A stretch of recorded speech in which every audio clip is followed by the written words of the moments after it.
Hosted hunts helped my friends and I pick a great outfitter. We saw a lot of elk with several close encounters. During the final afternoon of that hunt, I was able to punch my tag on a good bull.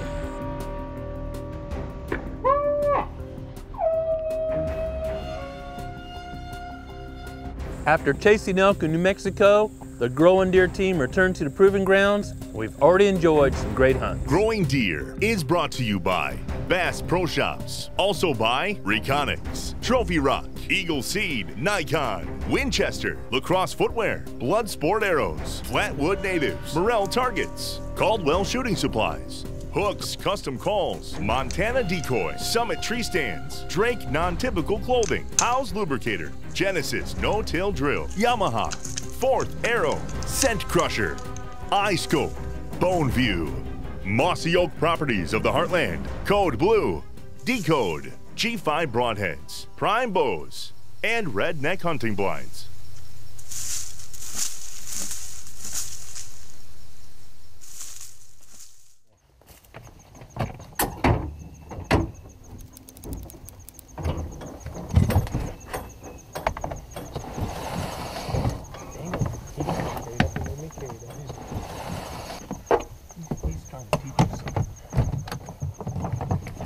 When we returned from New Mexico, we were greeted with a north wind.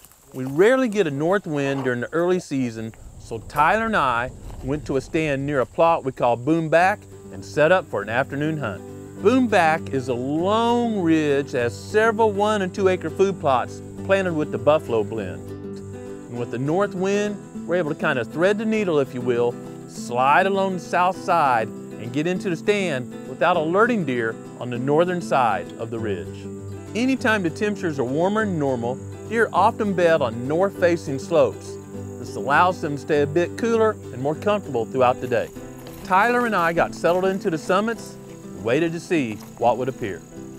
September 27th in the afternoon, and Tyler out for a whitetail hunt here at the proving grounds. We're on a plot we call Boom Back. Last year, we had some Reconics video of Andy, our biggest buck, eating on a persimmon tree right in front of me.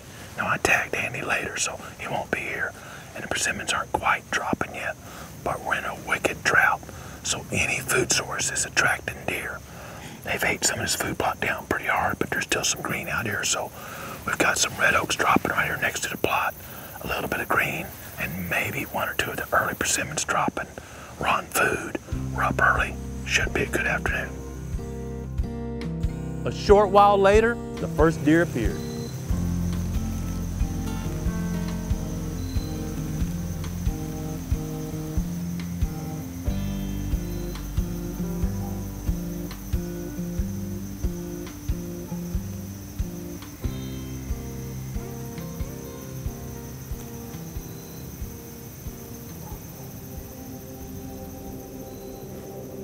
Then we saw antlers. Do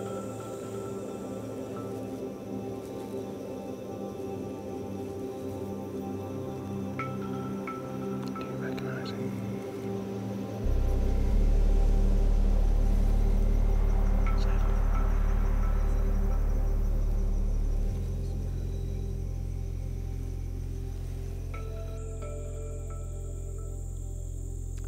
This was the first buck I encountered this season, and I always enjoy seeing antlers. After Tyler and I watched this buck a bit, we both decided he was 3 years old.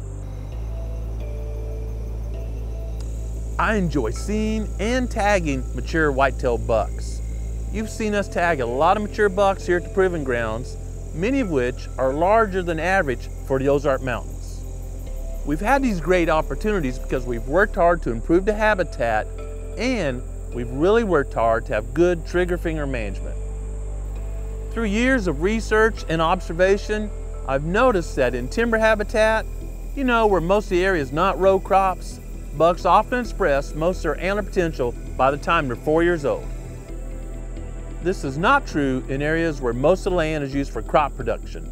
In those areas, whitetails have such great nutrition, they often can continue growing and growing larger antlers until they're 5, 6, 7, even 8 years of age. In this case, I'd rather pass this buck get more trail camera pictures of him, and let my family and friends have more encounters than tag him and take him out before he's expressed more potential. As Tyler and I were enjoying watching this buck, we noticed one of those had fed in range. Even though she was within range, she wasn't presenting a good shot opportunity. Suddenly, another doe headed right for us, and it looked like she was gonna give me a shot.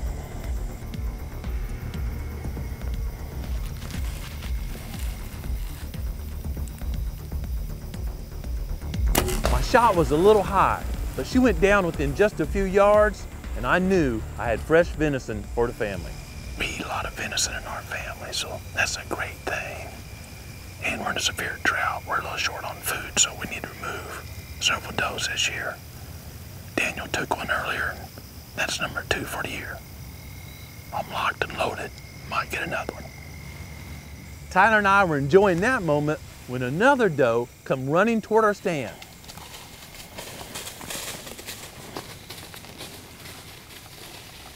Are you on her?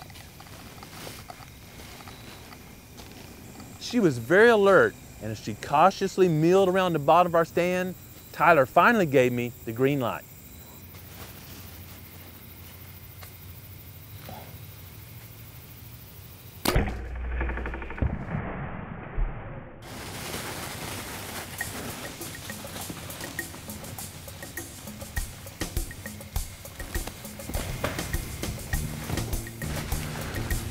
Second one down. You heard her crash, didn't you? She came in right here. It would have been a great shot, but she wasn't giving me both lungs. It's tough to get both lungs on this steep of angle. She worked over about 15 yards and got in some shadows, pretty dark, but we heard her crash, so now we're 3 toward our goal. Big old nanny. There she be. I'll grab the light. You grab a leg. It'd been a great afternoon, and at dark, Tyler and I climbed down and waited for Daniel and Wes to come help with the recovery. This is short drag. You can just pull her right out of there. We like short drags in the Ozarks. Watch the stobs. We're short of food, and you can tell these deer are looking a little thin. That's one reason we're going to be removing several does this fall. We're in a wicked drought right now, but good shot placement on that one. Let's go look at the other arrow and take up the trail on the second one. This is another great lesson here. See how many ants are on this arrow already? They're crawling up down. Ants, of course, can be carnivorous and go to blood. So if you're looking for blood on the ground, you see some ants moving, move close, and you'll probably find the blood. This arrow is soaked with blood. The blood ring is turning red, and there's blood all over the white fletching there. It's good color, so yeah, where's that brighter light?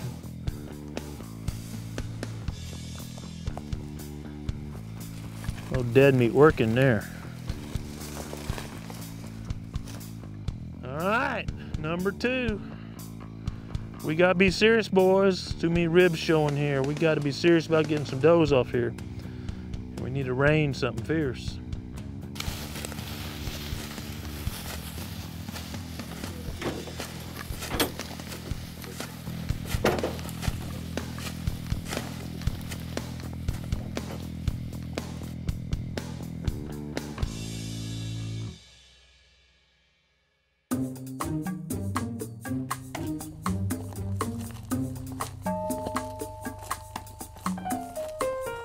Daniel wandered in on the action the following afternoon, so him and Thomas went to an area we call East Glade. East Glade is actually 2 hardwood ridges above an area where we've cut all the cedars and did a lot of prescribed fire. We showed you some work we were doing in this area earlier this year when Flatwood Natives was here treating all the hardwood saplings. We'll follow up that treatment with prescribed fire this spring. A few weeks ago, some of our guys were out scouting and found a white oak tree that had a lot of acorns right on top the southern ridge. Based on this MRI, most recent information, Daniel and Thomas climbed in some summits overlooking that white oak. We're on the end of a long ridge that is just filled with white oaks and red oaks. We got a large white oak with a lot of acorns in the tree and a lot on the ground. Right in front of us, about 20 yards. We set up this tree. It's the only tree to hang on to hunt this white oak, and it's on a north wind. We rarely get north winds early season, but we got one today, so we were able to sneak in on the back side of this ridge, climb up the tree undetected, and now we're hunting over white oak. Grant tagged 2 does last night, so deer are on their feet and they're hungry, hoping that white oaks will bring them in range tonight. Our management objective this year at the Proving Grounds is to harvest about 40 does. A lot of those we're going to try to knock out during the early season. You know, we want as much forage in that late season during that stress period for bucks and pregnant does after the rut. So by removing does now, we're helping our deer herd later on and make it through the winter healthy. Once settled in, they could hear acorns falling and felt confident it wouldn't be long till a deer showed. They didn't expect the first deer to come from the direction she did. This doe was working up the mountain directly downwind of Daniel and Thomas.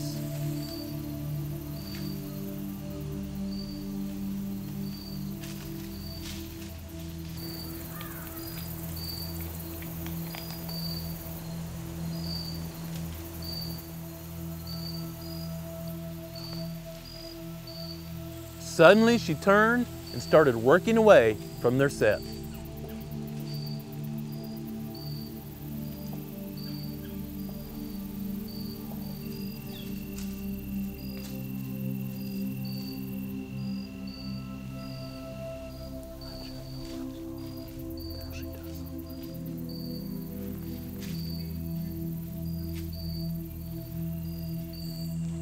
Eventually, she started heading back toward Daniel and Thomas. It looked like she was going to walk directly downwind of their stand and come in close.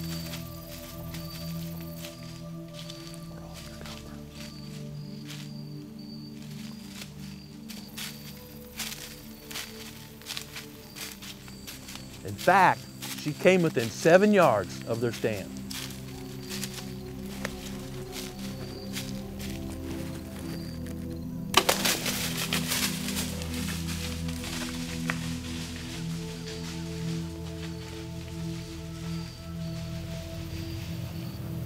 She's down, she's crashing right there.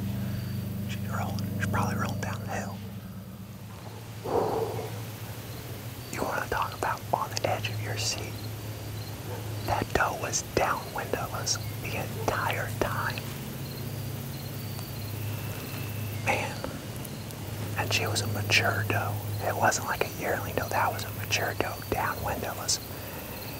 And gosh, I'm gonna range it. I can see the arrow, it is bloody. Arrow's at 7 yards downwind.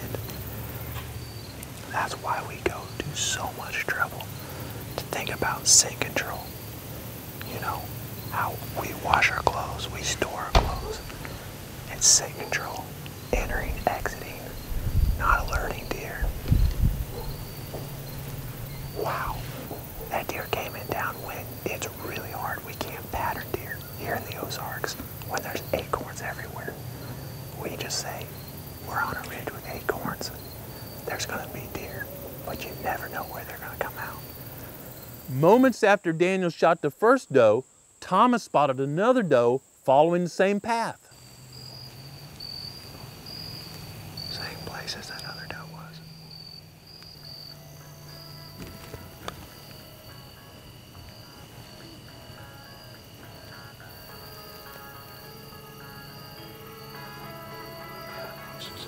It was like she was reading the same script.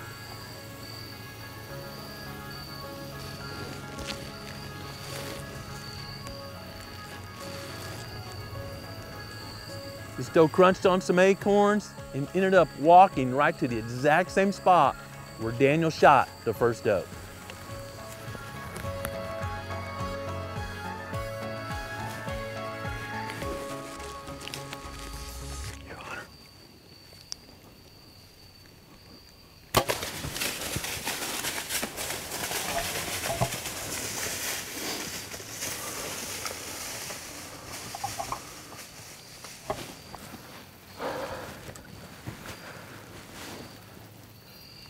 shot it exactly where the first doe was, 7 yards downwind.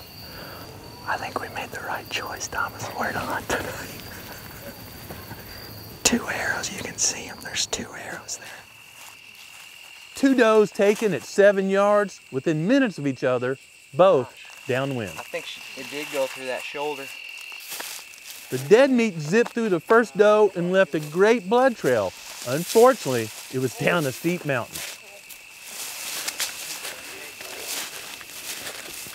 Daniel called Tyler and Wes, and I gotta tell you, Wes was a little happy that Tyler got a little payback for the 2 does he helped drag that I'd shot previously.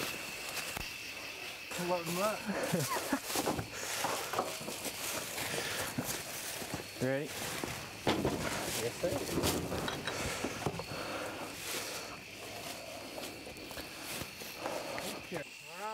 The guys got the does back to the Yamaha and brought them into the skinning shed.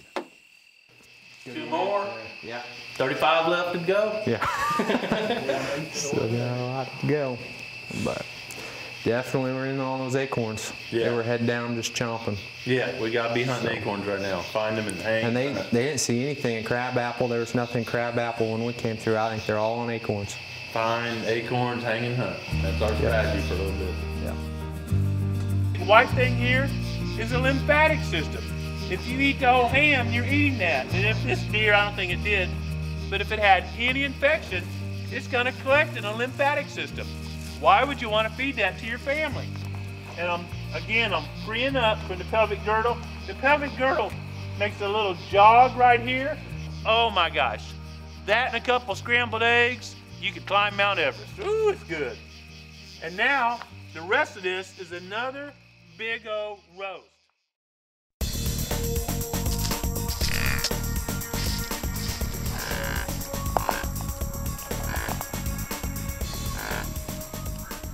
I know I'm ready for this cooler weather as I get them thing I field really whites. like, I usually tuck mine in a shirt like this when I'm hunting, so there's no chance of my bow getting in when I draw.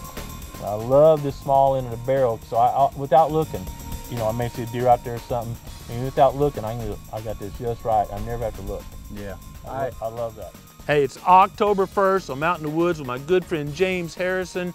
James, what does October 1st mean to you? Well, originally it was bow season, but now it's fall turkey season, and the leaves are changing, the acorns are dropping, and it's time to shoot some deer. You know, and I started out hunting rattling because I'd seen some videos, guys in Texas doing it and making all kind of movement and noise, and wasn't all that successful, to tell you the truth. Rattling certainly works, can be a great technique, but you're carrying something big and bulky in the woods, you're making all this noise, get busted all the time. And later I learned that grunt calls, through research I learned that grunt calls or grunting is a much better tool than rattling. Both are good tools, right. But if I'm only gonna carry one in the woods, I'm gonna carry the grunt call and I'm gonna take it on every hunt. Yep. So James, you know, once I figured out, gosh, I can mash my thumbs together a lot and see some deer, but not that many, or I can take a grunt call, which is easy to be quiet, not moving as much. I just kind of went to the store and bought whatever grunt call I could get, and I'd lose it and get another next year, whatever. I never really paid attention to different tone or volume of grunt calls. And through my career as a research biologist, I started learning more about deer communication and realized there's a huge difference in what deer are saying. And that's when I got with you because I couldn't find anything out there that fit my needs as a deer hunter. I needed a new call designed. Right. We started from scratch, really. I mean, we went down to listening to actual deer grunting on the videos, live deer grunting, the stuff that we heard and how it was carrying, and then we started basically from the ground up, you know, with the tone boards all the way through. I know we had a lot of time developing the call to get the sounds where we wanted them at. Me and that batch of interns that year and the employees spent a lot of time in the bottoms and ridges listening to models you'd send us, which is fun. I still got a box of all the test models. I make sure I don't get them mixed up with my hunting stuff because I want to blow the wrong one, but yeah. So a lot of fun, and we came up with what's called the messenger to communicate very specific vocalizations at different situations and different times of the year. So James and I have been hunting a long time, but James is a world champion caller, and lately he's been really specializing in calling deer. So today, James, I want you to share some tips with us about the messenger grunt call, but just calling deer in general. You know, as the season changes, calling deer changes also. Right. It's just like turkey season. You call different to birds early spring, Same way you do with deer. Early season like that, I'm trying to catch them does. A lot of times we're out there trying to kill does early season, thinning the herd. So I'm trying to call them does. So usually on the messenger, just use this, I'll take that and I'll move it up to the top click on there, the top notch. And what that does is that brings that pitch up higher, like a doe, so I can contact them does more. Obviously the bucks, you know, if a buck hears that, they're social creatures. They're going to come into it and check it out. Some deer over there. Yeah, there's deer over there, but you'll get them does coming in because they'll hear that, and that it could be either their fawn or another doe. And we're trying to get them does. Daniel had that experience the other afternoon. He was out and had some does out of bow range and gave that little lighter pitch grunt like that and had some does respond to him. So yeah.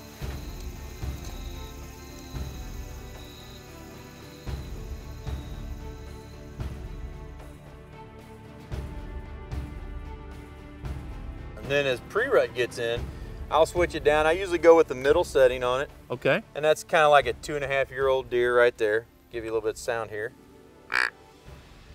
Yep. And I want to get that buck's attention and get him to take his attention toward me, but I don't want to be threatening to him. You know, I don't want to sound like a dominant buck. I want to sound like another buck that grunting at him and challenging him a little bit, but one that he's comfortable walking in on. Let's think about what we're really communicating. When I go to that second spot there, and you and I worked together on this as we were designing this call, we want to communicate that this is an immature buck tending a receptive doe. So if you think back to high school days, I mean, yeah, you probably go up, there's a fight going on in the hallway, but if Betty Lou was dancing, everybody stopped and looked or came and looked, right? Yep, exactly. So we want to communicate, here's an immature buck that's not really a threat, that's tending a receptive doe. Kind of like the freshman's got the queen of the ball to dance, big senior's gonna come in and say, hey, this dance is my turn. Yep, exactly. So that's why we want to communicate. That's in fact why we call it the messenger, because we can communicate a specific message to the deer we're hunting. Right, exactly. And then what that does is you'll get, and a lot of guys out there too, and I talk to this guys, they're weekend hunters. They got to work all week, they got the weekends. They want to call in deer. That's right. That way, if you're sounding like a 2-year-old buck or a 2.5-year-old buck and you're non-threatening, and another 2.5-year-old buck hears you, he's going to come in, because a lot of them guys, they want to shoot a deer. Hey, that's me. I want to see deer. Yep. I want to see. And another thing, when you call that 2-year-old in, there may be a more mature buck in here that's curious what's going on too, follow that scent trail right in, or you get 2 or 3 younger bucks working, they may start sparring or something like that. I just want as many deer around my stand or blind as I can have without alerting them.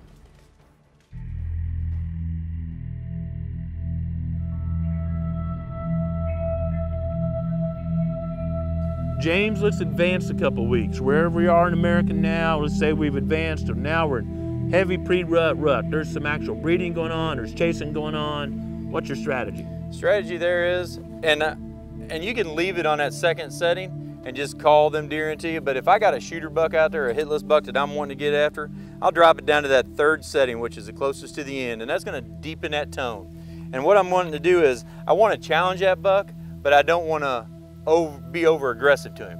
I don't want to sound like a big old bull out there. I just want to sound like a 2.5, 3.5-year-old buck.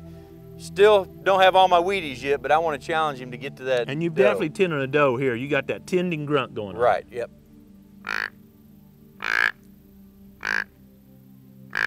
Notice the rhythm's a lot slower than that, the tone's down, just a deeper grunt sound. He's actually chasing does tending. And when them other bucks hear that sound, they know, okay, he's chasing a doe.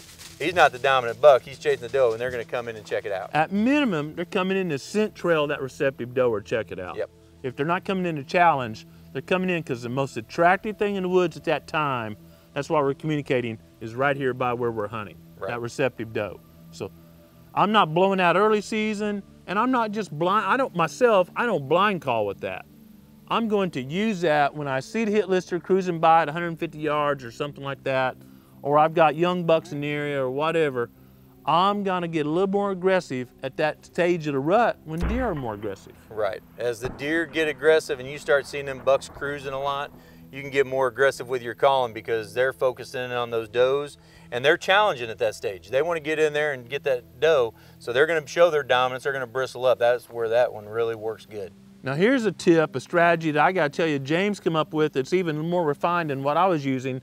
You told me something you did during the rut last part of the rut, whatever, kind of really related it to turkey hunting. I want you to share that with our group. Well, once you get into lockdown, Missouri gun season is notorious. The first week of gun season seems like them does and bucks, they're locked down tight. Yeah. I switch the messenger back over and I go up to the top groove because I want to sound like a doe.